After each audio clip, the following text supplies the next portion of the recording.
O terceiro pré-requisito para aprender a mastigar é a habilidade motor oral. Então, para que eu desenvolva a habilidade motor oral, o primeiro passo é eu possuir estruturas orofaciais adequadas. O que são isso?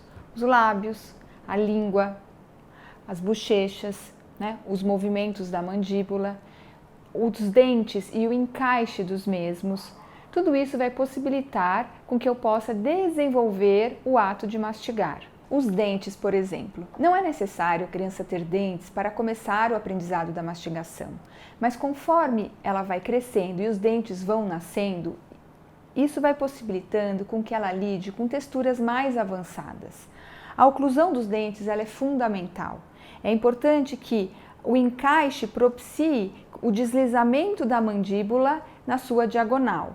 Alguns casos podem ocorrer maloclusões dentárias que impedem e dificultam esse movimento, dificultando e impedindo o próprio movimento da mandíbula. Então, em alguns casos, por exemplo, de mordida cruzada, ainda na dentição decídua, isso dificulta, trava a mandíbula e impede com que a criança possa desenvolver um movimento mais amplo, aceitando texturas mais pronunciadas. Isso faz com que a criança acabe desenvolvendo movimentos verticais e dando preferência em alimentos que tenham exatamente, né, essa característica, que facilitem com que ela mastigue nesse sentido vertical. Para um completo desenvolvimento das habilidades motoras orais, é fundamental a postura corporal, que nós já falamos anteriormente como um pré-requisito para a mastigação, e a discriminação e a percepção sensorial. Lembrem, o sensorial guia o motor.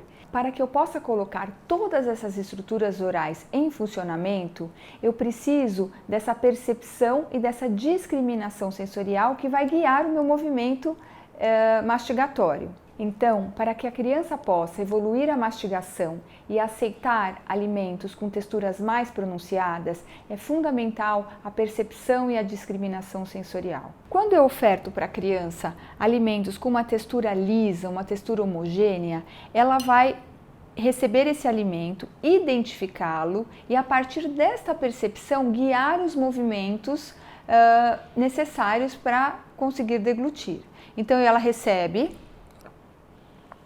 percebe, e qual é a necessidade do movimento que ela precisa realizar com essas estruturas orais para deglutir? Apenas um amassamento. Ela faz o movimento de trás para frente com a língua.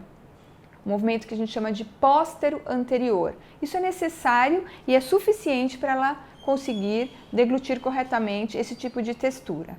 Quando eu já oferto ao bebê alimentos com texturas não tão homogêneas, essa textura, por exemplo, do purê, ele vai ter que colocar na boca e ele vai ter que perceber e guiar o movimento dele.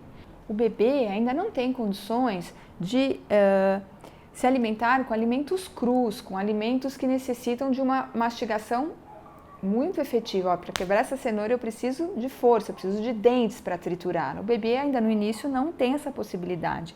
Então eu oferto ainda texturas que nós chamamos de sólidos fundíveis, que são alimentos que quando ele coloca na boca, pela pressão da língua contra o palato ou entre os rebordos da gengiva, ele consegue amassar e engolir de forma eficiente. Mas o bebê precisa conseguir gerenciar esse alimento na boca. Ele precisa aceitar essas texturas. Então, quando eu coloco esse alimento na boca do bebê, ele vai identificar todas aquelas estruturas orais que estão presentes, todos os próprios receptores orais, que nós já falamos nos vídeos anteriores, eles identificam essa cenoura e identificam a necessidade de guiar o movimento da língua e da minha mandíbula para a lateral. Então, eu começo a ter uma grande mudança no padrão motor oral neste momento, que eu passo do movimento de somente vertical e eu começo a realizar movimentos de lateralidade da minha mandíbula, para que seja capaz de amassar esses alimentos. Da mesma maneira, quando eu começo a oferecer ao bebê alimentos que tenham duas texturas, por exemplo, a parte interna da maçã e a casca, né? Há necessidade da criança tolerar essa textura, discriminar isso e ela vai mudar o padrão motor oral, vai exigir um padrão mais de lateralidade, de rotação da mandíbula. Então, para eu comer a maçã,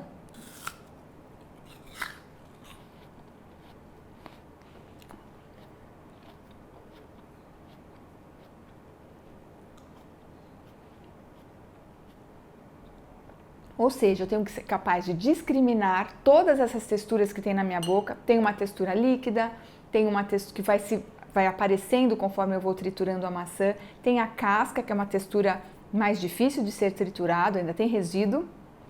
E tem a parte interna da maçã, a polpa. E todos esses estímulos vão direcionar o movimento mastigatório.